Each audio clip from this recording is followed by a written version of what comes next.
dewasa di dalam Kristus. Oleh sebab itu, hubungan kita dengan Allah tidak lagi berdasarkan hukum Taurat atau dalam ketakutan atau lari dari penghakiman. Hubungan kita sekarang adalah hubungan antara Bapa dan Anak. Kita adalah anak-anak Allah, saudara. Dan karena saya menyadari hal ini, saya berkata, Abba, Bapa. Oleh karena kesadaran saya akan hubungan ini, yaitu bahwa saya sekarang adalah anak Allah, saya adalah ahli waris. Dengan kata lain, secara kini kita menyadari bahwa kita telah menerima berkat sebagai hasil dari kehidupan baru dalam Kristus yang memberikan kita kuasa untuk berkemenangan atas dosa. Karena kita ditolong oleh Roh Kudus. Namun masih ada banyak hal lagi di depan kita, saudara.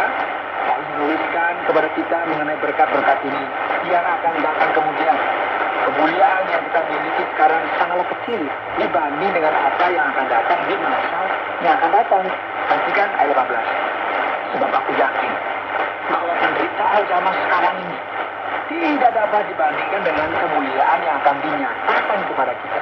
Sebab dengan sangat rindu seluruh makhluk menantikan saat anak-anak Allah dinyatakan. Karena seluruh makhluk telah takut kepada kesia-siaan, bukan oleh kehendaknya sendiri, tetapi oleh kehendak Dia yang telah menaklukkannya. Tapi dalam pengharapan, karena makhluk itu sendiri juga akan dimerdekakan dari perbudakan kebinasaan dan masuk ke dalam kemerdekaan kemuliaan anak-anak Allah. Perhatikan juga ayat 26. Demikian juga Roh membantu kita dalam kelemahan kita. Sebab kita tidak tahu bagaimana sebenarnya harus berdoa. Tapi Roh sendiri berdoa untuk kita kepada Allah dengan keluhan-keluhan yang tidak terucapkan. Dan Allah yang menyelidiki hati nurani mengetahui maksud Roh itu, yaitu bahwa Ia sesuai dengan kehendak Allah berdoa untuk orang-orang kudus. Saudara, katakan akan ada kemuliaan yang akan datang ketika anak-anak Allah sadar dan disingkapkan dalam hal ini. Saya tahu bahwa pertobatan saya pada khusus bukanlah sesuatu yang bersifat psikologis, sesuatu yang semata-mata individu. Semua ini menunjukkan kepada sebuah kualitas penebusan yang akan digenapi di dalam Kristus. Dan ini merupakan sesuatu yang seharusnya mengisi hati kita dengan antusias dan optimis. Karena bersamaan dengan semua ini, saya juga tahu ya bahwa saya akan ditolong oleh Roh Kudus dalam peperangan ini. Roh ini berdoa syafaat bagi saya. Dan seringkali kita tidak bisa memahami hal ini. Namun Roh berdoa bagi saya dan Allah bersama-sama dengan saya di sepanjang waktu. Memberi kita kemenangan dan menolong kita melalui Roh Kudus. Dan ini semua hanyalah petunjuk akan kemuliaan yang akan datang, yang akan diberikan kepada kita. Sebab kita tahu sekarang bahwa Allah turut bekerja dalam segala sesuatu untuk mendatangkan kebaikan bagi mereka yang mengasihi Dia, yaitu bagi mereka yang terpanggil sesuai dengan rencana Allah. Kemudian Paulus menyatakan sesuatu tentang apa yang Allah telah lakukan. Sebagaimana ditulis dalam ayat 19, dia berkata, sebab semua orang yang dipilihnya dari semula, mereka juga ditentukannya dari semula untuk menjadi serupa dengan gambaran anaknya, supaya ia, anaknya itu menjadi yang sulung di antara banyak saudara. Dan mereka yang ditentukannya dari semula, mereka itu juga dipanggilnya. Dan mereka yang dipanggilnya, mereka juga dibenarkannya. Dan mereka yang dibenarkannya, mereka itu juga dimuliakannya. Saudara, Allah membebaskan kita dari penghakiman dan memberikan kita Roh Kudus yang memberikan janji akan kebangkitan dan Kristus hidup di dalam kita. Jika Allah di pihak kita, siapakah yang akan melawan kita? Ia telah memberikan anaknya bagi kita. Jadi sekarang apakah kita perlu takut atas sesuatu? Tidak. Karena tidak ada seorang pun yang dapat menghakimi kita. Karena Kristus telah mati bagi kita dan memberikan pengampunan bagi kita. Siapakah yang akan memisahkan kita dari kasih Kristus? Penindasan atau kesesakan atau penganiayaan atau kelaparan atau ketelanjangan atau bahaya atau pedang? Tidak ada satupun yang bisa memisahkan kita dari kasih Allah. Dan bagian akhir dari pasal ini berkata, tetapi dalam semuanya itu kita lebih daripada orang-orang yang menang oleh Dia yang telah mengasihi kita. Sebab aku yakin bahwa baik maut maupun hidup, baik malaikat-malaikat maupun pemerintah-pemerintah, baik yang ada sekarang maupun yang akan datang, atau kuasa-kuasa, baik yang di atas maupun yang di bawah, ataupun sesuatu makhluk lain, tidak akan dapat memisahkan kita dari kasih Allah yang ada dalam Kristus Yesus Tuhan kita. Dan kita menyadari semua ini, saudara. kita harus memiliki pengharapan kita. Karena melalui Kristus dan karya Roh Kudus, kita akan berkemenangan di akhir peperangan ini.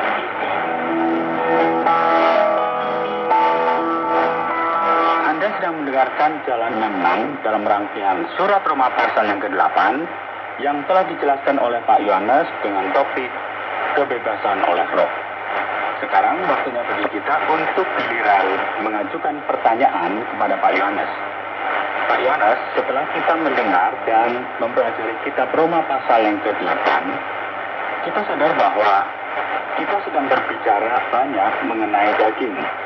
Apakah ada yang salah dengan tubuh kita ini, Pak Yohanes? Mengapa hal ini merupakan tema yang diulang-ulang dalam kitab Roma pasal yang ke-8 ini? Ya, ini merupakan pertanyaan yang penting, Pak Oti, dan harus dijawab dengan baik supaya kita memberikan pemahaman yang benar kepada pendengar kita. Dalam kitab Roma, daging tidak serta-merta berarti tubuh. Ada sebuah gagasan yang umum dalam masyarakat Yunani kuno yang mengatakan bahwa tubuh ini merupakan sesuatu yang buruk, jahat dan negatif, dan roh kita terpenjara di dalam tubuh ini. Jadi sekarang Alkitab tidak setuju ya dengan semua ini. Sebaliknya Alkitab menjelaskan bahwa seluruh sistem yang kita miliki mengalami kesulitan bukan hanya tubuh kita saja. Sebagai contoh, jika kita berpikir tentang dosa seperti marah dan benci, hal ini tidak terletak pada organ tertentu dalam tubuh kita. Misalnya telinga, hidung, atau mulut, bukan. Dosa-dosa ini adalah bagian dari masalah yang besar, yaitu sifat alami kita akan dosa. Jadi apa kaitan daging dengan semua ini? Nah, daging adalah kecenderungan yang kita miliki untuk melakukan apa yang salah, yang bertentangan dengan kehendak Allah. Ini merupakan kecenderungan untuk berbuat dosa yang bisa berkaitan dengan daging atau juga tidak berkaitan dengan daging sama sekali. Itulah kenapa ketika Alkitab berkata bahwa roh sedang bergejolak melawan daging, artinya adalah roh berperang melawan kecenderungan kita untuk berbuat dosa. Begitu berarti Sifat alami dosa kita, kan Pak? tepat sekali, berarti tepat. Nah, sekarang Pak Yohanes, kita melihat pada ayat yang ke-15 berbicara tentang adopsi oleh roh. Roma pasal yang ke-8, pada ayat yang ke-15. Ketika saya memahami dengan benar pada bagian ini, sepertinya kita sekarang adalah anak-anak Allah, Pak Yohanes. Apakah begitu? Nah, pertanyaan ini menarik. Apa masalah di sini? Masalahnya adalah dalam bahasa sehari-hari. Kita menggunakan ungkapan anak-anak Allah dengan arti yang berbeda dengan Alkitab. Sebuah contoh yang jelas mengenai hal ini adalah ketika seseorang yang memiliki kebutuhan berkata, "Tolong berikan makanan kepada saya, karena saya juga adalah anak Allah." Arti hal ini adalah ciptaan Allah. Kita semua adalah anak-anak Allah dalam artian bahwa kita semua diciptakan oleh Allah. Namun dalam Alkitab, ya secara lebih spesifik dalam kitab Roma ini, anak-anak Allah adalah mereka yang memiliki hubungan yang spesial dengan Allah. Mereka disebut anak-anak karena mereka memiliki sifat yang sama dengan Allah. Mereka saudara dalam roh dengan Allah. Bagaimana ini bisa terjadi? Hal ini tidak terjadi oleh karena kelahiran, namun oleh karena adopsi. Jadi dalam Kristus, ketika seseorang menerima Kristus secara rohani, ia juga merupakan anak-anak Allah yang sejati. Dan tidak mungkin seseorang bisa menjadi anak Allah, tidak mungkin seseorang bisa diadopsi oleh Allah tanpa Kristus. Kita semua adalah anak-anak Allah dalam arti bahwa kita semua adalah keturunan Adam. Namun yang penting sekali di sini adalah menjadi anak Allah oleh karena Kristus. Dan jangan sampai Anda berada di luar keluarga ini. Nah, ini yang perlu diperhatikan. Sekarang Pak Yohanes, ketika kita berbicara mengenai anak-anak, sering anak-anak itu memberontak atau membuat kacau rumah bapaknya. Tapi kalau kita perhatikan pada ayat yang ke-22 berbicara mengenai sebuah efek ekologi dan great cost dari dosa. Apakah dosa membuat tubuh kita menghancurkan segala-galanya begitu? Baik, Pak Roti, jika kita berbicara mengenai dosa, ya, kita berpikir tentu sesuatu yang rohani. Atau mungkin sesuatu yang kita telah lakukan dalam masyarakat dengan melawan teman, saudara, coba untuk ajari dalam program ini, kita sudah tahu bahwa dosa ini sendiri sudah melampaui batas setiap individu. Dosa telah menyerang segala sesuatu yang ada di sekitar kita. Dosa ini sama seperti sel kanker yang menyebar luas dan mempengaruhi segala-galanya. Inilah mengapa dosa sendiri tidak hanya akan melukai seseorang, namun hal ini juga akan mempengaruhi alam semesta. Kita menunjukkan kepada kita bahwa kehadiran dari kejahatan dan dosa dalam dunia ini telah mempengaruhi seluruh tatanan alam semesta ini. Jadi seluruh bumi, seluruh kerajaan, seluruh negara juga terpengaruh oleh dosa ini. Alam ini juga berbeda. Cuaca yang kita miliki kini pun tidak baik. Bau busuk di mana-mana, sampah di mana-mana. Ini gimana nih? Rawat sepertinya. Inilah mengapa pada saat yang bersamaan penebusan Kristus, keselamatan merupakan sesuatu yang tidak hanya mempengaruhi kehidupan kita secara individu, namun juga seluruh alam semesta ini. Akan ada keselamatan bagi seluruh jagat raya ini. Ada seseorang berkata bahwa ketika Kristus kembali, semua kekacauan dan kebobrokan yang ada di dunia ini akan terselesaikan. Semua akan normal kembali. Kita akan melihat, dan ini semua merupakan misteri bagi kita ya. Ketika saya sampai ke tempat nanti, saya akan melihat hal ini dan mencari jawaban. Karena bagaimanapun, sepertinya semua makhluk menantikan hari ini, yaitu waktu penebusan. Jadi semua ini merupakan hal-hal yang sangat spesial. Dan inilah mengapa benar yang dikasih Tuhan harus senang ya membaca Alkitab dan terus senang apa? Belajar firman Tuhan. Luar biasa sekali Pak Yohanes. Sekarang kita perhatikan pada ayat yang ke-26 berbicara mengenai doa. Dikatakan demikian, keluhan yang tidak terucapkan. Sepertinya ini merupakan hal yang supranatural ya Pak Yohanes. Sepertinya doa kita begitu lemah. Jadi setelah kita menutup mulut kita seusai berdoa, maka kita masih memerlukan campur tangan ilahi kan Pak Yohanes. Apakah begitu? Ya, ayat ini berkata bahwa kita tidak tahu bagaimana harus berdoa. Dan kita akan melihat di sini relevansi dari Roh Kudus itu sendiri. Roh Kudus sendiri adalah janji dan harapan yang besar bagi setiap orang Kristen dalam peperangan mereka. Kenapa demikian? Apakah Roh tersebut demikian dahsyatnya? Roh Kudus tersebutlah yang telah membangkitkan Kristus dari antara orang mati. Pribadi yang memungkinkan hal ini terjadi.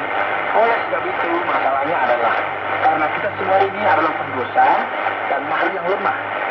Ketika tiba waktunya bagi kita berdoa, segala sesuatunya menjadi rumit. Ada saja alasannya. Sulit sekali ya. Setiap orang memang yakin ya, sangat yakin kita pasti memiliki kesulitan kalau bisa berdoa gitu ya. Kita langsung tertidur dan mengantuk ya. Banyak orang yang tidak ngerti ini pura-pura, oh enggak, kalau satu waktu masih fokus, ya silakan saja. Pertanyaannya, mengapa sih berdoa? Kita bisa melihat ketika kita berdoa kepada Allah, kita tahu bahwa Ia mengetahui segala sesuatu, dan kita mencoba untuk mengungkapkan kebutuhan kita kepada seseorang yang telah mengetahui semuanya sebelum kita katakannya. Inilah yang membingungkan kita, karena kita tidak tahu bagaimana untuk mengungkapkan hal ini dengan benar. Ini mengapa ada jenis doa yang seakan-akan dimonitor oleh Roh Kudus. Kira-kira begitu. Perjanjian baru menyebut hal ini sebagai berdoa dalam roh. Dan ini, saudara, merupakan sesuatu yang supernatural. Karena ketika kita berdoa, terkadang kita merasa bahwa kita menyatu dengan Allah. Dan Allah sedang bekerja selama kita berdoa. Saya percaya ya, Anda pernah mengalami hal ini. Terkadang kita hanya berdoa, apa saja disampaikan. Sepertinya tidak ada yang benar. Bahkan terkadang ketika kita berdoa, semua ini terjadi dengan begitu baik. Inilah saat ketika Roh Kudus sedang bekerja. Terkadang juga tindakan Roh Kudus di dalam kita dimanifestasikan sedemikian rupa di dalam Alkitab dan disebut dengan keluhan-keluhan yang tidak bisa. Ada orang yang berdoa yang mati, ada juga yang menangis sambil berdoa, atau dengan cara yang lain. Beberapa orang berkata tidak perlu berdoa panjang lebar, tidak ada gunanya. Karena Allah yang akan mendoakan kita supaya kita memiliki hubungan yang spesial dengan Allah. Dan sekarang sampai kita kepada pertanyaan yang sangat dinanti-nantikan oleh setiap orang. Apakah keluhan-keluhan yang tidak tahu ucapkan ini berkaitan dengan bahasa roh? Saya tidak tahu ya. Ada beberapa ahli teolog yang beranggapan demikian. Namun yang lain tidak setuju. Sebenarnya saya pikir ini merupakan referensi dari berbicara bahasa roh sebagaimana yang diungkapkan dalam pertama Korintus pasal 12 dan 14. Namun ini sepertinya agak membingungkan. Kita ya tidak dapat yakin sepenuhnya mengenai hal ini. Bisa jadi ini merupakan hal tersebut.